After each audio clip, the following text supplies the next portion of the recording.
Assalamualaikum warahmatullahi wabarakatuh. Jumpa lagi bersama saya Adi di channel Ngulik Sejarah.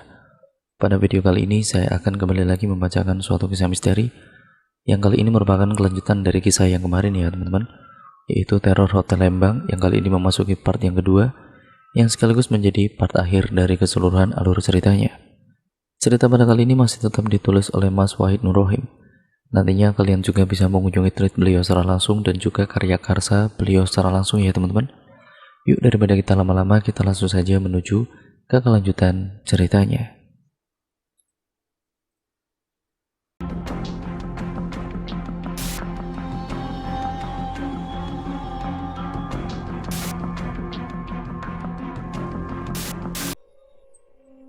Bahkan jika disejajarkan dengan mahasiswanya, beliau ini nyaris tidak tahu jikalau Pak Beni adalah dosen.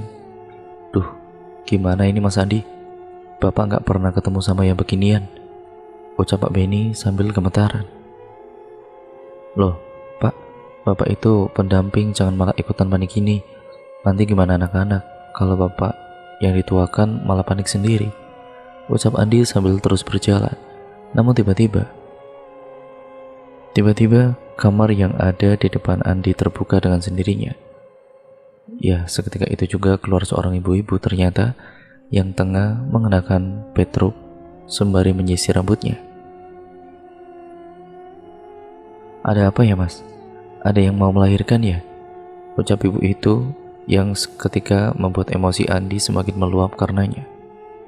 Iya Bu, ini ada yang mau lahiran, anaknya kembar, balas Andi dengan ketus. Oh ya udah, hati-hati ya, ucapnya sambil kembali masuk dan menutup pintu. Amakmu kan? Ledek salah seorang pada Royhan. Amit-amit. Wes nggak usah dibahas. Ayo lanjut, teriak Andi mengomando teman-temannya. Saat itu dengan kondisi banyaknya orang yang berjalan dalam satu lorong, akibatnya suasana saat itu terasa semakin sumpek dan juga pengap, hampir saja seperti tidak bisa bernafas. Tidak lama akhirnya sampailah mereka di lantai resepsionis. Melihat ada kerumunan yang datang tiba-tiba, pihak yang bertugas itu pun ikut menghampiri dan menanyakan. Mas, bentar Mas, ini kenapa Mas? Tanya salah seorang petugas hotel. Belum sempat menjawab, Andi langsung berlari menuju ke arah depan hotel. Di sana ia melihat Mbah Sastro yang tengah duduk sambil rokokan. Mbah, tolong Mbah, teriak Andi sambil berlari. Piye, onopo? Mbah Sastro menoleh sambil menajamkan matanya. Iku Mbah kesurupan, kata Andi sambil menunjuk ke arah kerumunan yang ada di ruang tunggu resepsionis. Yes, kerjaan maneh, ucap Mas Sastro sambil menghela nafas panjang, dan ia bersama Andi pun berjalan masuk ke dalam hotel. Sambil berjalan, Andi mencoba memberitahukan bahwa Ana itu adalah tipikal anak yang sensitif namun penakut. Jadi kejadian seperti ini memanglah sangat sering terjadi kepadanya. Tapi karena ada salah satu temannya Andi yang bernama Pukuh, yang biasanya menangani kini, entah kemana, ia sama sekali tidak terlihat batang hidungnya. Sudah minggir. Mas Sastro membuka jalan di tengah kerumunan yang semakin banyak. Saat itu sekitar ada 30 orang yang mengerubungi Ana dan yang lainnya. Sampai Mas Sastro datang pun, Ana dan keduanya masih tidak kunjung mendingan. Bahkan tatapan Ana seperti orang yang kehilangan jiwanya, kosong dan tidak fokus. Mas Sastro mengacungkan tangannya. Beliau memanggil salah satu pegawai hotel yang menunggu di belakang meja resepsionis. Iya, gimana Pak? Perlu bantuan apa lagi? Balasnya dengan ramah. Minta air mineralnya 3 Mas. Loh kok cuma 3 ya Mbah? Ya saya sekalian, ucap ketiga teman Ana yang lain sambil mengangkat tangannya. Yes, ya sudahlah, air mineral kecilnya 6 Mas, tutur Mas Sastro yang selanjutnya disusul oleh Mas resepsionis berjalan menjauh. Nampaknya hendak mengambilkan apa yang dipesan oleh Mbah Sastro barusan. Sambil menunggu diantarkan air minum, Mbak Sastro mencoba menanyakan apa yang sebenarnya terjadi, apa yang sebenarnya dilihat juga oleh Ana dan yang lainnya. Kenapa mereka sampai bisa segitunya histeris? Akhirnya saat itu Ana menjelaskan bahwa ia pas waktu di dalam kamar ketika menunggu temannya mandi. Oh ya, ia jadi satu kamar maksimal diisi oleh 2 orang, dan Ana saat itu sambil menunggu giliran mandi ia bermain HP. Nah, dari sudut matanya ia melihat ada sosok perempuan dengan mengenakan gaun yang panjang sampai tergerai di lantai masuk ke dalam kamar mandi. Karena posisinya ke samping, jadi Ana tidak bisa melihat dengan jelas seperti apa wajah dari sosok itu. Dan karena saking takut dan paniknya, akhirnya Ana teriak sekejang-kejangnya. Sampai Stella yang tengah mandi pun keluar, walau saat itu hanya handuk saja yang menutupi tubuhnya. "Bener ngono, Stel?" tanya Fajar nimbrung. Setelah tidak menjawab, dan ia hanya mengangguk memberikan tanda bahwa memang benar kejadiannya seperti itu. "Bah, gimana, sudah agak mendingan belum?" Tiba-tiba dari belakang muncul Pak Benny. Entah ia dari mana, padahal tadi ia masih ada di sini, namun kok bisa tiba-tiba hilang. Mbak Sastro kemudian melirik tajam ke arah Pak Benny yang tengah berdiri. "Orang belum tak apa-apain kok, ya sabar Pak, sabar," balasnya, dan Pak Benny pun hanya meringis. "Pak, ini airnya Pak," kata pegawai hotel yang baru selesai mengambilkan air mineral sesuai dengan permintaan Mbak Sastro tadi. "Oh ya, makasih Mas," balas Mbak Sastro. Setelah itu kemudian beliau membuka satu persatu, dan secara bergantian mulutnya seperti merapalkan mantra ke masing-masing botol air mineral itu. Andi yang ada di sana hanya diam sambil mengamati, seraya dalam pikirannya mengagumi sekali sosok Mbak Sastro ini. Sebenarnya, Andi pun juga sudah beberapa kali bertemu Mbak Sastro selain di acara ini. Mengingat juga Mbak Sastro ini rumahnya ada di daerah Piungan yang tidak jauh dari rumah Andi, dan juga ia juga kerap menjadi teman mancing. "Sudah, ini airnya, lekas diminum. Setelah itu, kalian balik ke kamar dan tidur saja," ucap Mbak Sastro sembari memberikan satu persatu minuman itu ke anak-anak tadi. "Terima kasih Mbah," kata Stella. "Lah, ini terus kalian mau tidur di mana, Stel?" tanya Fajar. "Dan di kamar Monik aja lah, gak apa-apa kan Nik?" kata Stella sambil melihat ke arah Monik yang baru mau meneguk air pemberian Mbak Sastro. Iya boleh, tapi awas ya kalau kalian malah teriak-teriak lagi," ancam Monik. "Iya, aman Nik." Setelah itu akhirnya semua bubar dan masuk ke kamar masing-masing, kecuali Andi, Pak Benny, dan Mbak Sastro. Mereka bertiga memutuskan untuk ngopi di depan sambil ngobrol-ngobrol santai. Saat itu obrolan mereka bertiga tidak jauh dari kejadian barusan. Bahkan Pak Benny pun sangat ketakutan karenanya. "Wah, kurang ajar betul Dokter Ahmad. Udah ngasih rekomendasi tapi malah gak ngikut," keluhnya, dan Andi pun menganggapnya wajar saja. "Loh ya jangan gitu toh Pak. Iya, beliau kan juga ada urusan di luar kota." "Nah, betul itu Pak katanya Mbak Sastro," sambung Andi sambil menyalakan rokok yang mati karena hawa di sana yang sangatlah dingin.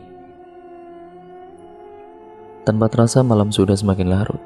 Mereka bertiga akhirnya memutuskan untuk kembali ke kamar masing-masing dan bersiap untuk istirahat, mengingat jam sudah menunjukkan pukul 1 dini hari. Tapi tidak sampai di situ saja, tiba-tiba dari belakang, Andi yang baru saja berdiri dan hendak berjalan masuk ke dalam hotel, dikagetkan dengan melihat Fajar yang berlari kencang menuju ke arahnya. Di, iku, di kamar bawah, Di." Dengan nafas yang tersengal-sengal, Fajar mencoba menjelaskan apa yang baru saja ia alami di kamar bawah. "Lah, apalagi Tojar? Capek aku. Udah wes, ayo ikut aja," ucapnya sambil menarik tangan Andi. Melihat itu, Pak Benny dan Mbak Sastro pun membuntuti. Dengan langkah pelan karena memang sudah sangat kelelahan, Adi bersama Fajar berjalan beriringan dan tidak luput juga di belakang mereka berdua ada Pak Benny pada kala itu. Mereka berjalan turun menuju lantai paling dasar dari hotel itu. Belum tepat sampai di lantai hotel, mereka dikejutkan dengan anak-anak yang berlari beramburan tidak karuan. Weh, kalian mau kemana? Istirahat, udah jam segini, ucap Pak Benny ketika mendapati mahasiswanya malah keluyuran malam-malam. Itu Pak, di kamar pojokan, balas mahasiswi itu sambil berlalu pergi. Penasaran dengan apa yang sebenarnya terjadi, Andi mempercepat langkahnya dan meninggalkan Fajar dan Pak Benny di belakang. Benar saja, manakala Andi baru berbelok dari lorong tangga, ia melihat sangat banyak sekali mahasiswa dan mahasiswi tengah berkerumun. Kayak Andi, teriak salah seorang dari kerumunan. Tanpa pikir panjang, Andi terus berjalan dan membelah kerumunan, walau ia sangat kerepotan karena lorong depan kamar ini sangatlah sempit. Dilewati 2 orang berjejer saja, mungkin sudah penuh sesak. Gimana, ada apa? Tanya Andi. Itu, galau Di. Gagang pintunya gerak-gerak sendiri, ucap salah satu temannya, seraya menunjuk ke arah pintu. Spontan mereka yang ada di sana menjadi diam 1000 bahasa. Benar saja belum ada 5 menit ataupun belum lama ada di sana intinya. Ia melihat dengan mata kepalanya sendiri jika gagang pintu bergerak dengan sendirinya. Pak B, ini gimana Pak? Ujar Andi sambil menoleh ke belakang, yang dimana ada Pak Benny yang tengah sibuk memejeti keyboard ponselnya. Bentar Mas Andi, saya coba hubungi petugas hotel. Kamar ini adalah kamar nomor 113, terletak di paling ujung lorong buntu, pengap, panas dan sumpek. Itulah perasaan yang Andi rasakan saat itu. Ya bagaimana tidak? Di sebuah lorong yang hanya cukup untuk dilewati 2 orang saja, tengah berkerumun hampir 15-an mahasiswa. Walau takut, namun mereka penasaran dengan apa yang ada di dalam kamar itu. Mas, coba itu pegang gagang pintunya. Tak pegang, tapi tetap melawan. Mendengar itu, Andi langsung tanpa berpikir panjang. Ia memegang gagang pintu itu dengan menggunakan kedua tangannya dan benar saja, gagang pintu itu bergerak melawan. Wah Pak, itu jangan-jangan ada yang kejebak di dalam Pak, ujar Andi panik. Mana ini petugas hotelnya, kok lama banget? Melihat tidak kunjung ada petugas yang datang, Andi pun menyuruh Fajar yang sedari tadi hanya pelongo-pelongo saja untuk segera ke ruang resepsionis dan meminta kunci kamar nomor 113. Sekitar 3 menit kemudian datanglah petugas hotel, namun tidak dengan Fajar. Loh, teman saya yang tadi saya suruh mana Pak? Tanya Andi heran kenapa Fajar tidak bersama petugas hotel itu. Teman yang mana Mas? Saya kesini tadi gara-gara dapat pesan dari Pak Benny, balas petugas hotel seraya mencari nomor kunci. Iya Pak, ya wes sudahlah, nggak usah ngurusin itu sekarang ini. Ya intinya buruan Pak, pokoknya buka pintu itu, takutnya ada yang kejebak di dalam, ucap Andi menggebu-gebu. Panik betul ia kala itu. Tapi sebelumnya maaf Mas, ini kamar nggak ada pengunjung yang menempati kamar ini. Ini saya bawa daftar tamunya. Sambil menyodorkan selebaran kertas, petugas itu mencoba memberitahukan bahwa memang benar kamar itu dalam keadaan kosong. Belum sempat Andi melihat, ia harus kalah dengan mahasiswa yang lain karena berebut untuk memastikan bahwa apakah benar memang kamar itu tidak berpenghuni.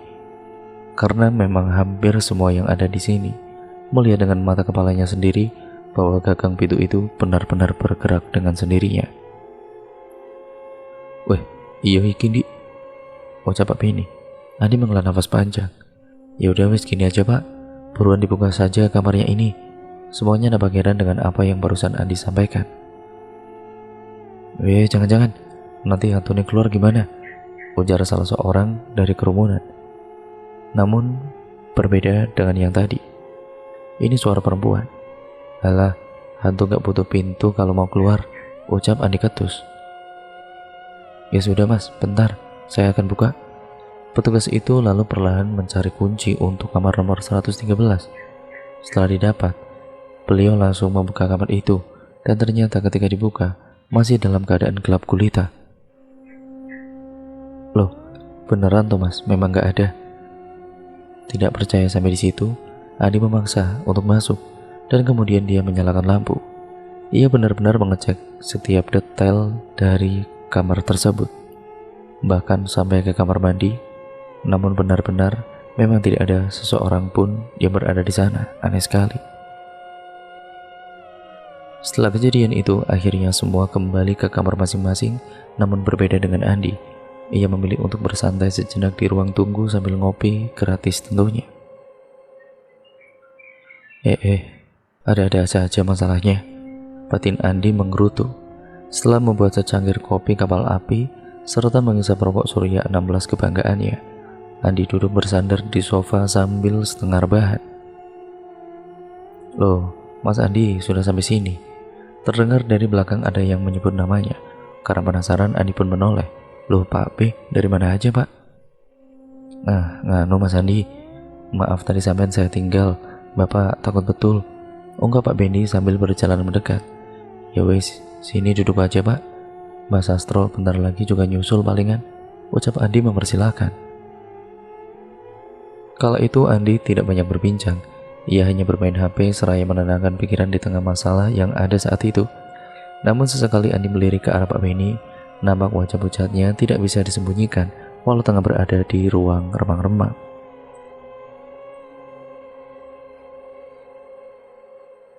Mbah, panggil Andi ketika melihat Mbak Sastro keluar dari lorong. Pak Beni tidak bertanya. Ia secara spontan juga menengok ke arah di mana Mbak Sastro berjalan. Dene Mbah, lungguan sambil minum kopi, sebut Andi. Lah, emang mau ngopi ini? Balas Mbak Sastro seraya berjalan ke arah dispenser. Sambil menunggu Mbak Sastro gabung, Andi membenarkan posisi dan mengingat-ingat apa saja yang ingin ia tanyakan tadi. Mbah, jos tenan sampean Mbah. Tadi yang sampean bacain buat nyembuhin anak-anak itu apa Mbah? Alah, itu cuma nyanyiin lagu dangdut doang kok. Beneran Mbah? Ucap Pak Beni kaget. Lah, emang iya Mbah? Tanya Adi penasaran juga mendengar ucapan Mbak Sastro barusan. Tidak ketemu nalar, pikirnya. Ya kan namanya orang panik itu kan butuh disugesti. Ya ben tidak panik juga. Ya urusannya sugesti itu bagaimana ya, itu terserah saja. Mendengar itu akhirnya Andi dan Pak Beni tepuk jidat, merasa heran dan bagaimana mungkin bisa terjadi hal semacam itu. Tapi mau dikata apa, sudah terjadi. Malam itu mereka bertiga saling bersenda gurau membahas kejadian yang baru saja mereka hadapi. Horor memang, ngeri iya. Namun di sini yang membuat mereka ngakak adalah di mana ketika Mbak Sastro yang dikira membacakan doa malah ternyata menyanyikan lagu dangdut. Jam sudah menunjukkan sekitar pukul 3. Andi terlebih dahulu meminta pamit karena ia sangat merasa ngantuk sekali. Karena kamar Andi berada di lantai 3. Andi pastilah harus melewati lorong dan barulah ia akan bisa menaiki tangga dan menuju kamarnya. Nah, di sini ada kejadian janggal yang ia rasakan. Seperti ada yang mengikuti, namun Andi sama sekali tidak mau menoleh ke belakang. Setelah sampai di kamar, di sana temannya ternyata sudah tertidur dengan begitu pulas. Iri Andi melihatnya. Kemudian klunting, tiba-tiba bunyi suara notifikasi HP pun berbunyi. Anak-anak yang merasa takut dan tidak berani tidur bisa tidur di kamar bapak saja. Anak laki-laki loh ya. Andi membaca pesan singkat yang ada di grup. Ternyata Pak Beni yang mengirimkannya. Sementara itu di grup yang satu lagi, yang dimana tidak ada Pak Beni, ramai perbincangan. Ya benar, perbincangan gibah Pak Benny. Halah, itu paling Pak Benny aja yang takut, tulis Mega. Ya wes, gak usah dibalas. Begitulah balas Tommy, dan Andi hanya menahan tawa. Bagaimana mungkin ada seorang dosen yang takut tidur sendiri? Ya kayaknya hanya Pak Benny. Andi selaku ketua panitia malam itu belum benar-benar istirahat. Ia memutuskan untuk mengecek lantai demi lantai, memastikan supaya seluruh mahasiswa memang sudah istirahat. Ia mulai dari lantai 4, dari ujung sampai ke ujung, dan aman. Semuanya sudah istirahat, dan ya, karena lantai ini mayoritas adalah kamar anak perempuan, lanjut Andi turun ke lantai 3, dan aman juga, tidak ada hal janggal yang ia temui sama sekali. Nah, lanjut ke lantai 2. Di sini mulai Andi merasakan ada hal-hal yang aneh. Kala itu, ia sedang berada di kamar nomor 207 yang letaknya bersebelahan dengan jendela yang menghadap keluar. Kala itu ia ketika hendak meneruskan langkahnya ke lantai dasar, Andi dengan jelas mendengar bahwa di belakangnya itu ada suara langkah anak kecil, jelas sekali. Namun ketika ia mencoba menoleh, yang nampak hanya lorong sempit memanjang, yang tidak lain, yang tidak bukan adalah lorong yang baru saja ia lewati. Karena bulu kuduk semakin berdiri dan badan pun semakin terasa dingin, Andi bergegas menuju ke lantai dasar. Manakala Andi ketika sampai di lantai ini, perasaan Andi semakin was-was entah sebab apa.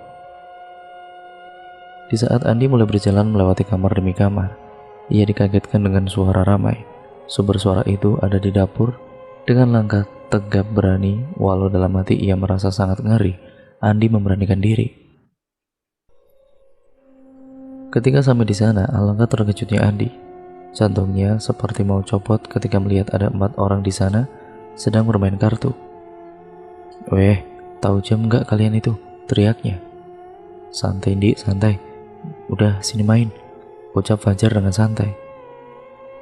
Benar, saat itu yang ada di dapur dan bermain kartu salah satunya adalah temannya, yaitu Fajar. "Besok kegiatan padat, udah pada balik?" Andi memaksa. Ya benar sekali. Manakala Fajar diminta untuk mencari resepsionis, ternyata dia malah melipir dan malah bermain kartu, dan ya kambing memang.